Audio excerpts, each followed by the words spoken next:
may be a car, machine may be your computer, machine may be anything, and that machine is behaving like a human being. Nowadays software machine is also there. That means don't relate the machine term with the hardware only, right? Today we are having the chatbot in the website. That is also AI product. That is also called as a robot, chatbot robot. So that is also machine, we can say. So machine is not the term related to hardware only, machine is for software also. So AI is this aim. Now in the AI, artificial intelligence world, these are the various terminology used. What are those terminology? In the artificial intelligence world, we are using the terminology called machine learning. Remember that morning session that we have gone through the relationship between AI, machine learning, and deep learning. So in the broader umbrella of artificial intelligence, machine learning is there. That is, machine learning is the subset of AI. Deep learning is the subset of machine learning. So in this diagram, you can view many things. Machine learning, text speech, text to speech, speech to text. That is, speech means languages. Whenever we are speaking any languages, that category is coming under NLP, natural language processing. Whenever we are observing any images and video, that category is coming under vision. That is called as a computer vision. Okay.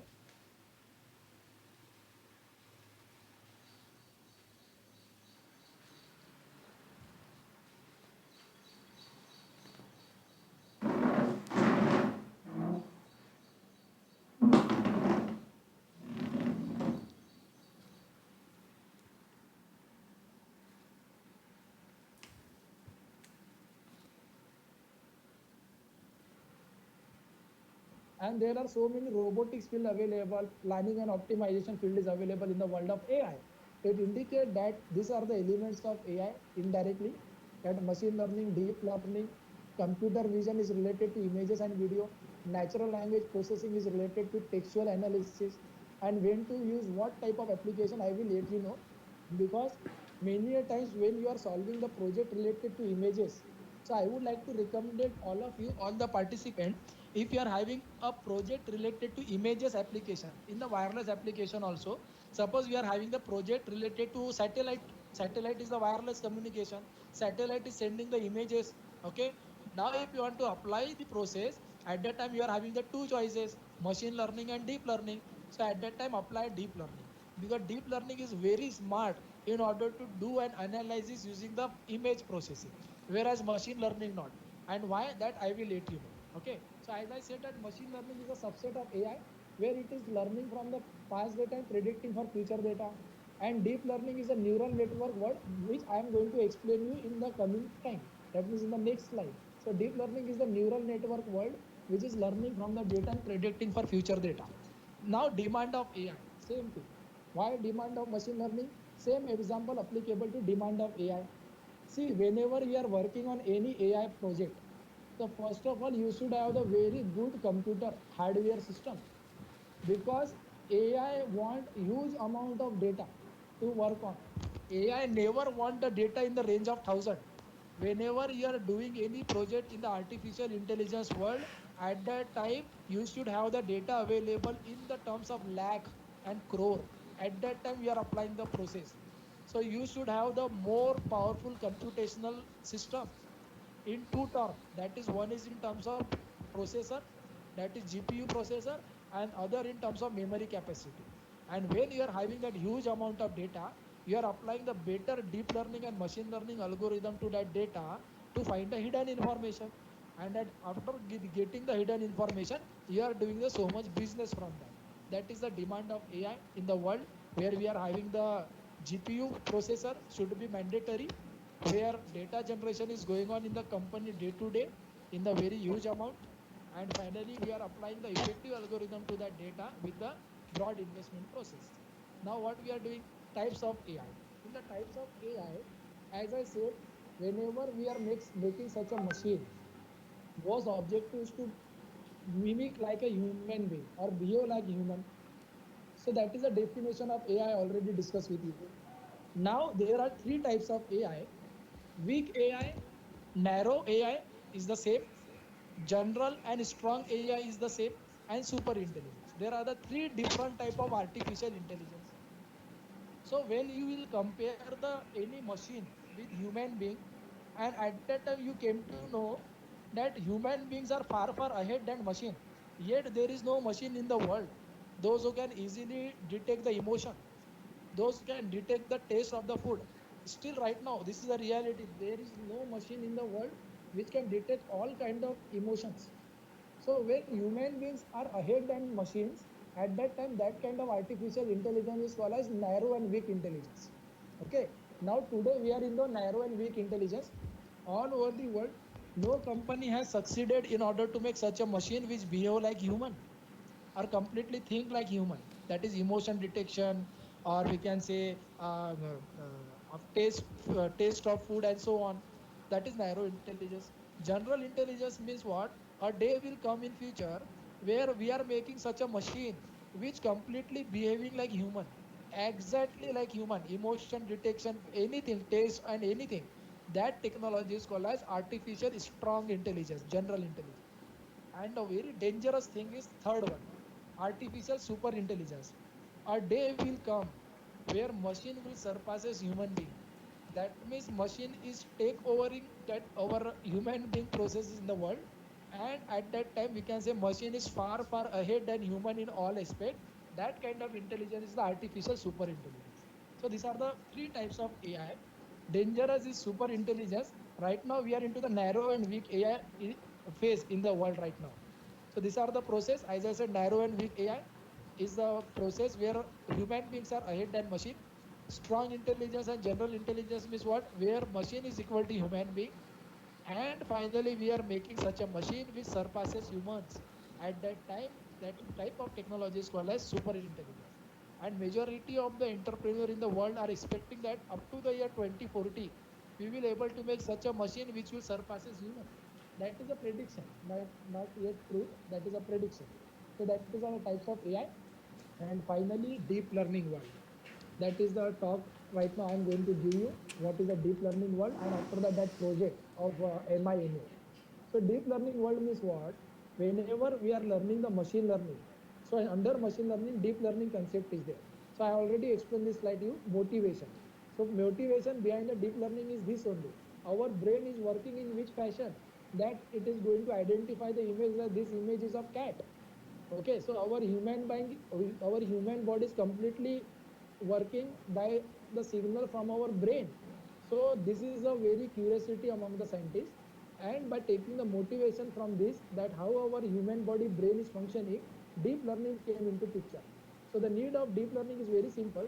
As I said, deep learning is the subset of machine learning. Before going for deep learning, we should know the drawback of machine learning. These are the drawback of machine learning. See, whenever we are working on any project, so as I said you, we require the huge volume of data. Huge volume of data. In the machine learning, if you are giving the huge volume of data, initially machine learning will perform better. But a time will come when we are increasing the amount of data, then machine learning will give a satisfactory performance. That means saturated. Okay, the accuracy of machine learning will be constant no matter how your amount of data is increasing. So this is a drawback. This should not be happen. More the data, more should be the accuracy. So machine learning algorithm work only up to the certain level. And but when you are increasing the very high amount of data, at that time deep learning technology is coming into the picture. Okay. So deep learning means what? Deep learning is called as the data hungry world. Data hungry world. The amount of data you are increasing, deep learning is also learning very good way.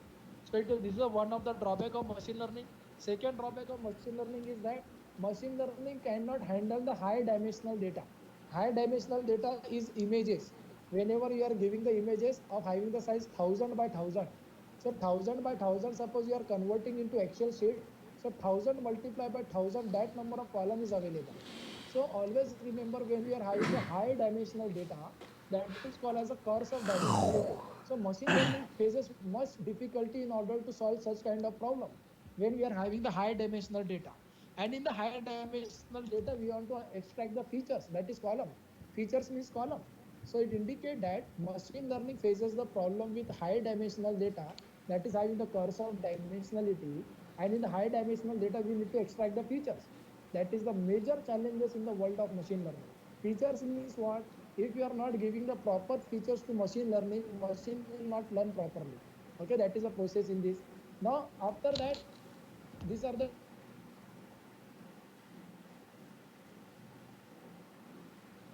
Overall, this what due to deep learning architecture ready-madely doing that. There is no human being required. Feature extraction also deep learning will do. There is no human being in that. But in case of machine learning, whenever we are having the high dimensional data, so human beings are doing the feature extraction, and after that they are giving to the algorithm. But in the case of deep learning, this is not the case. In the case of deep learning architecture, we are giving the high dimensional data, and there is no need to do the feature extraction. This is the process. Okay, and finally we are getting the output. So these are the difference between machine learning and deep learning. When the amount of data requirement is very high, use deep learning, and when the amount of data is very low, then use machine learning. And when you are giving this data to the algorithm, so deep learning will take more time to learn. The only drawback of deep learning is that it takes more time to learn. In the company, I am giving you the right news. Many a time it happened that depending on the data set, when we apply the deep learning, so it will take five days to train. You can imagine today, suppose I apply an algorithm to the deep learning, it will take 5 days of time to learn. That is the only drawback. After that, accuracy term, deep learning is giving the higher accuracy as compared to machine learning. Training time, as I said right now, deep learning take huge amount of time to train, machine learning take less amount of time to train. Hardware dependency, as I said, if you want to run a very huge volume of data in your computer, so you should have the hardware also according to that. So you should have a GPU processor for running deep learning, and for machine learning CPU is required. Now only thing that I would like to say, many a time participant is not having GPU processor, and we are not having money also to purchase GPU processor. So one alternative solution is there. You can use the Google Colab. That Google has given the one application. If you are not having the GPU available, then you can use the Google Colab, which is free of cost. Just type in the Google about Google Colab, and you can use the Google Colab. So Google company is giving you the GPU for free of cost. That is cloud computing. So that is the Google Colab. You can run the project in that deep learning. And finally, hyperparameter tuning. In the deep learning, whatever the algorithm we are using, so in every algorithm there are variables present. That is a hyperparameter, and we can change that. We can tune that in deep learning.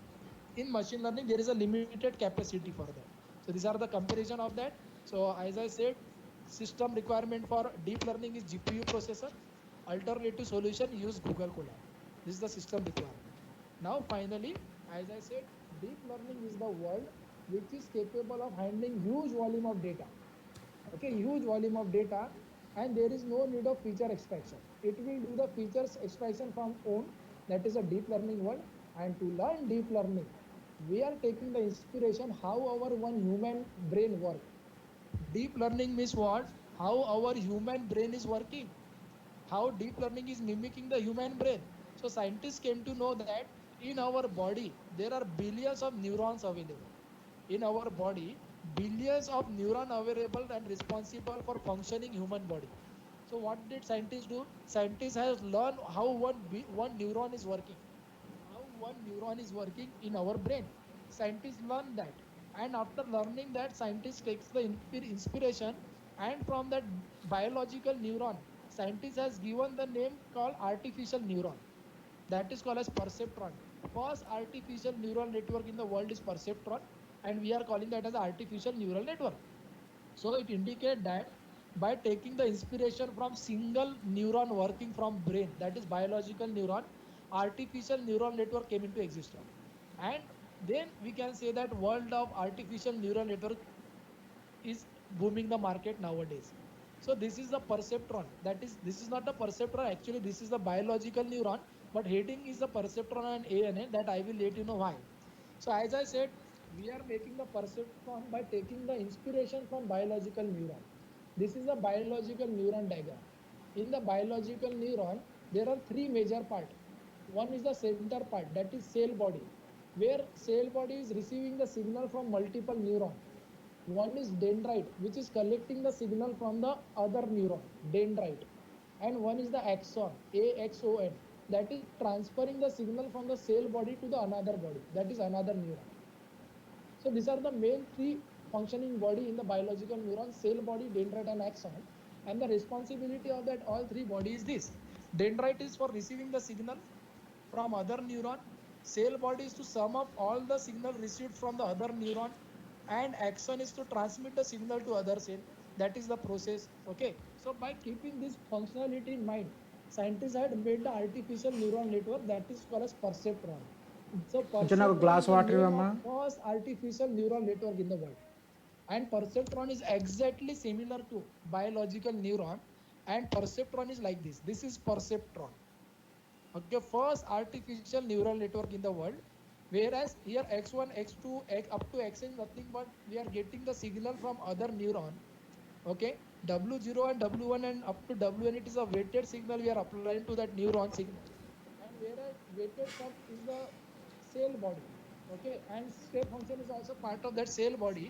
So by performing this weighted sum and step function, that output is called as a dendrite. Output is called as a dendrite. So it indicates that when we will compare the biological neuron with this our artificial neuron, it will look like this. We are receiving the signal from in the artificial neuron, we are receiving the signal from different neuron, and that inputs are x1 x2 up to xn. మంచిగా నాన్న. We are multiplying the weight to that, and after that ఏయ్ we are ఈ worst giving this fellow. overall received signal to this cell body that is called as y, and that cell body is doing the functionality and giving the output that is called a dendrite. That is a biological neuron working. So in this way we are taking the inspiration from perceptron, hello. and we are from the biological ఏయ్ neuron we ఏయ్ are ఏయ్ making the ఏయ్ ఏయ్. perceptron. And in the perceptron, if you know the working of perceptron, so it is in ఇంత this way. గట్టిగా ఎందుకు కట్టినావు If you want to నాన్న? know the working of perceptron, so four parameters are very important in the perceptron. That is input, weighted sum. Okay, input means is x1 x2 up to xn. Weighted is a random signal or random number we are providing and attaching to it input. After that we are giving the bias to that original neuronal cell body, and activation function. So these are the four very important parameter in the perceptron working, and we are going ahead. So how this perceptron is function? Very easy. Whatever the signal we are getting from any neuron, so that signal is having some number value. So Without multiply cutting I that had to open. x1 with w1 Give plus me pin. x2 plus w2 plus xn minus 1 safety pin into తెచ్చుకోమ్మా, wn అప్పుడే minus 1 వస్తాయి plus లేకపోతే cut xn అయింది. into నాకు wn. Gold లేవు And తీసేసుకుని. finally, by multiplying x1 with the respective weights, do the addition of all this sum of product and pin add తీసేస్తే with వస్తుంది your నాన్న. bias, that is b, pin and that కానీ is called as ఇంకోటి a ఏముంది, weighted ఆ sum. Screw driver Here అని you are చూడు. getting one number from star this all weighted పల్చర్ది. sum, and that number you are giving అక్కడ to the star activation పల్చర్ది function. There are different activation function we are using బాగా in neural సన్నడది. network, and by output of that activation దీంట్లో function is the real output of perceptron. So in this way perceptron is working. మొన్న That is first multiply all inputs glass with కి the screw respect to తీసాను weight, చూడు. do the addition of all that. After that తీసి add అన్నట్టు the తీసి bias ఇంకా. in that. That means after multiplying that all x1 with w1, add the bias in that. After adding Light. the bias, give that number to activation function. Activation function are different type. These are the activation function in the world of neural network. If the participant not understanding anything what I am explaining right now, don't worry, don't take any tension, because this is the first time. Might be possible those who are new to this world, so first time you people are listening this word, and don't take tension, because in future when you will learn this concept, this word will encounter in front of you. Because always remember, to teach deep neural network within 1 hour of time is not a joke. Just follow my words what I am saying. So these are the various activation functions we are using, and activation functions are used to give the non-linearity in the network. Okay, so after applying the activation function we are having the output. So this is the weight and biases we are applying to the input signal. And why the weight we are using? Weight is nothing but to give the strength to the signal. Biases is allowed to send the activation function up and down. So this is the process. In short, activation function is used to bring the non-linearity in the function. That is why activation function is used. So as I said, this is the perceptron working. Now I'm not going into the deep of perceptron working. So just imagine how one perceptron is working. Multiply all input with respect to weights, add at y, that is sum body, give to the activation function, and in this slide at the bottom, that is activation function. That means by adding all this x1 w1 plus x2 w2 and so on plus bias, then whatever number you are getting, you are checking that number with the threshold value. One threshold we will decide. If your sum of weighted number is greater than that threshold, then output is what? If it is not greater than threshold, output is 0. So in this fashion perceptron is working. So this is the overall process of perceptron. which is used to classify the data into two part, yes or no, one or zero, because at the output either you are having the zero or either one. So this is the perceptron. So in the perceptron, I'm not going in deep. So the main thing of perceptron I have explained to you. Now after that, drawback of perceptron is that one single neuron is not capable enough of solving complex problems. Same thing. In our body is made of billion. And imagine if our body is having only one neuron, so we are dead. It is not possible to function the human body on the basis of one neuron.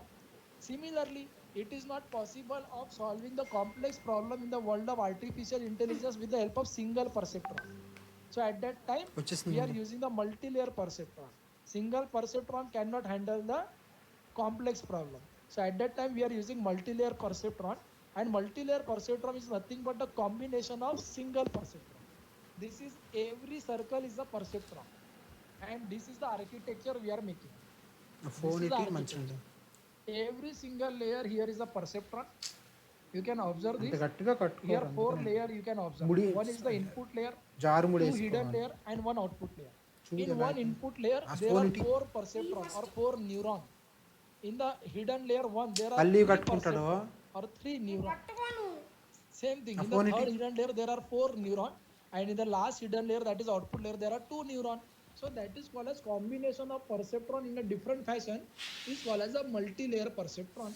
Okay. So this is the process of multi-layer perceptron, and why deep learning is called as deep. Deep learning is called as deep because in between the input layer and output layer, there are hidden layer. So in this diagram, you are observing two hidden layer. It is also possible to use 10 hidden layer. In between input and output, there is 10 hidden layer. So more is the number of hidden layer, more the network is deep. So deep word is attached to that meaning. More is hidden layer, more deep is the network. Less in చిన్న hidden layer, shallow is the network. If you are having the only one hidden layer, so it is called as shallow neural network.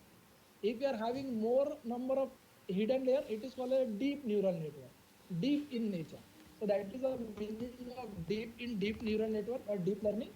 Now, as I said, in the multi-layer perceptron, we are having input node, hidden node, and output చిన్న node. That is layers. And the functionality of multi-layer perceptron is divided into two types: forward propagation and backward propagation. Okay, forward propagation and backward propagation. So in water the Ira. forward propagation, we are first designing the architecture, that is multi-layer perceptron, and we are worst fellow giving ఇది any తీసి ఒక project పైన పెట్టు. input to that. So forward propagation means input we are providing, and it గ్లాస్తో is మంచి నీళ్ళు. processing through a network or architecture, and we సరే are ఇది కూడా getting క్లోజ్ చేయి. output. So in a forward propagation, input is processed through a network, and output is available. And at the output, you are checking that predicted output with actual output. So you are getting error. So this is the working of forward propagation. You are calculating up to error. Now in the backward propagation, what we are doing, we are performing one more operation in the multi-layer perceptron, that is called a backward propagation. Okay, might be possible I'm going fast. Don't worry, participant.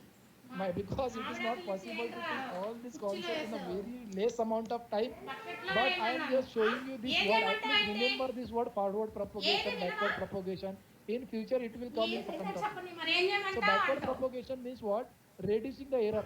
That means first calculate the error, పుల్ తీసుకురా. do the backward propagation. In the Hey. backward propagation, we are changing the value of weight and biases. This is the backward propagation example. Light of First ఇదిగో. calculate the error, then light of go in the backward propagation by changing the and updating the parameter, that is weight and biases. And after that, again check the output if it is minimum error or not. If it is not minimum error, again do a backward propagation, update the weight and parameter until and unless you are getting minimum error. So that is the working of backward propagation. And finally, there are two types of ఇట్రమ్మా. artificial neural network. Whatever this multi-layer perceptron you have designed, this is called as the artificial neural network. చిన్న Okay, this is a neural network, ANN. So there are two type of ANN: sequential and functional. Okay, sequential and functional. In the sequential ANN, this is the example of sequential ANN. One input layer, one hidden layer, one output layer. You observe in this architecture, there are three neuron in the input layer, four neuron in hidden layer, two neuron in the output layer. So the all three neuron in the input layer, each neuron in the input layer is connected to all four neuron in the hidden layer. Same thing, that all four neuron in the hidden layer is connected to the next two neuron in the output layer. So such kind of sequential process is there. That means this is the connection, hello and this is called as a fully sir connected layer. This is called as the sequential model. ఇంటి దగ్గరే And sir one more thing to note down, all the three input layer neuron, all the ఒక three neuron in the అరగంటలో input అయిపోద్ది layer అరగంట తర్వాత are not ఓకేనా connected to each other, but they are ఇప్పుడే connected to ఒక the next అరగంటలో layer. అయిపోద్ది That is class called as a sequential modeling. Okay sir Okay, so this is the one input layer, one hidden layer, and one output layer sequential modeling. This is the one input layer, two hidden layer, and one output layer sequential modeling. One thing to note down again, I am saying all the neuron in the hidden layer is not connected to each other. In the first input layer, three neurons, but they are not connected to each other. They are connected to the next hidden layer. Same thing, four neurons in the hidden layer one. They are not connected to each other, but they are connected to the next hidden layer. So that is the sequential modeling. Same thing in the functional modeling, we are taking the feedback. There is a only difference between sequential and functional. In the functional modeling, it is possible to take the feedback from any layer to any layer. That is the functional API or functional modeling. So after learning the sequential and functional modeling, we are going to design the such kind of deep neural network. That is a deep neural network.